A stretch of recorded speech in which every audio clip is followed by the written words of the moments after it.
Assalamualaikum. Halo teman-teman semuanya, selamat datang di channel YouTube aku. Kenalin, aku Lutfi Nurhayati. Apa kabar kalian semua? Semoga dalam keadaan sehat selalu, dan buat yang masih sekolah ataupun yang masih kuliah, semoga lancar-lancar aja dan tetap semangat ya. Nah, pandemi kayak gini, kegiatan kita mau gak mau teralihkan ya, yang tadinya offline jadi online. Termasuk salah satunya adalah perkuliahan. Emang sih, kita bisa jadi lebih bebas, kita bisa multitasking, kita bisa sambil ini, sambil itu. Tapi, pernah gak sih kalian merasa kesulitan konsentrasi ketika mengikuti perkuliahan daring, terutama pada saat puasa seperti ini? Terus gimana cara mengatasinya? Nah, jangan khawatir, aku bakalan share gimana sih caranya biar tetap konsen, tetap fokus ketika mengikuti perkuliahan daring. Jadi kalian harus simak video ini baik-baik ya. Yang pertama, mandi sebelum mengikuti kelas. Duh, ngapain sih mandi? Mager banget.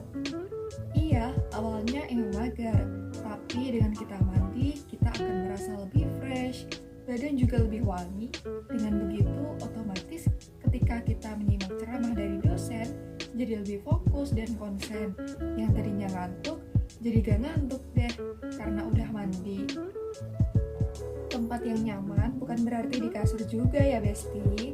Kasur justru bisa menyebabkan kita jadi makin males-malesan, memicu kita untuk rebahan terus. Nah, kalau udah rebahan nih, niatnya sih rebahan 5-10 menit, tapi malah jadi ketiduran deh. Saran dari aku, akan lebih baik kalau menyediakan space khusus buat belajar. Bisa menempatkan meja belajar dan kursi di tempat yang pencahayaannya terang. Jadi mata juga nyaman ketika menatap layar laptop. Pastikan juga ada sirkulasi udara, sehingga kita gak pengap saat belajar. Dan tentunya tempat belajar harus bersih ya, supaya kita makin nyaman.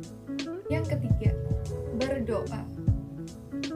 Berdoa ini kelihatannya sih sepele ya, tapi sebenarnya penting juga. Ketika kita berdoa, maka pada saat itu kita juga sedang meminta perlindungan dari Tuhan.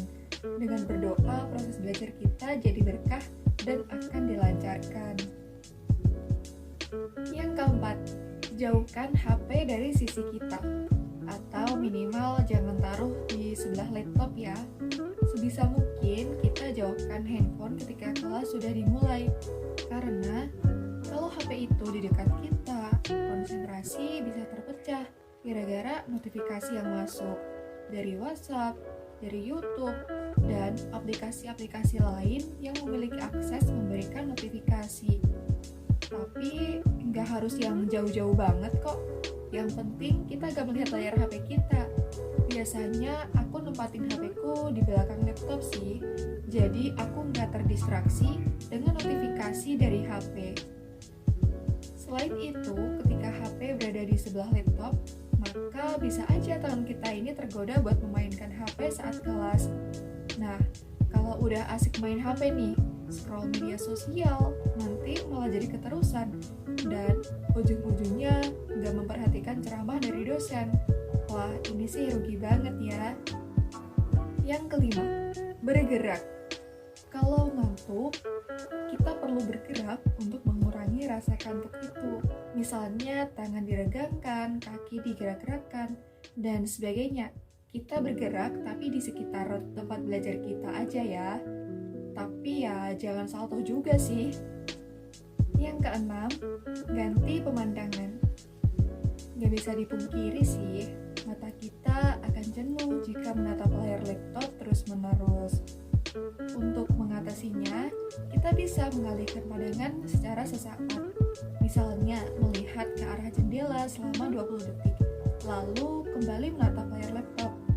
Meskipun ganti pemandangan, tetapi tetap sambil dengerin ceramah dari dosen ya. Nah, cara ini bisa dilakukan secara berulang-ulang setiap kali mata udah mulai jenuh dan ngantuk. Yang ketujuh, jangan ngelamun. Jangan ngelamun. Emang sih, gak bisa dipungkiri, di serba daring seperti ini, risiko ngelamun tuh jadi meningkat. Akibatnya, konsentrasi jadi buyar deh. Mata sih ngelihat layar laptop, tapi pikiran malah traveling kemana-mana tuh. Hayo, siapa yang pernah? Aku juga pernah. Nah, daripada ngelamun, mending ngelakuin sesuatu. Misalnya mencatat ceramah dari dosen. Ketika kita mencatat, maka mau gak mau kita akan terfokus dengan materi yang disajikan dosen. Karena kita mencatat apa yang kita dengar dan kita ingat. Jadi otomatis kita bakalan selalu dengerin ceramah dari dosen deh. Oke, so itu aja tips dari aku. Semoga bermanfaat ya. Terima kasih banyak yang udah menonton sampai akhir. Wassalamualaikum warahmatullahi wabarakatuh. Sampai jumpa di lain kesempatan teman-teman.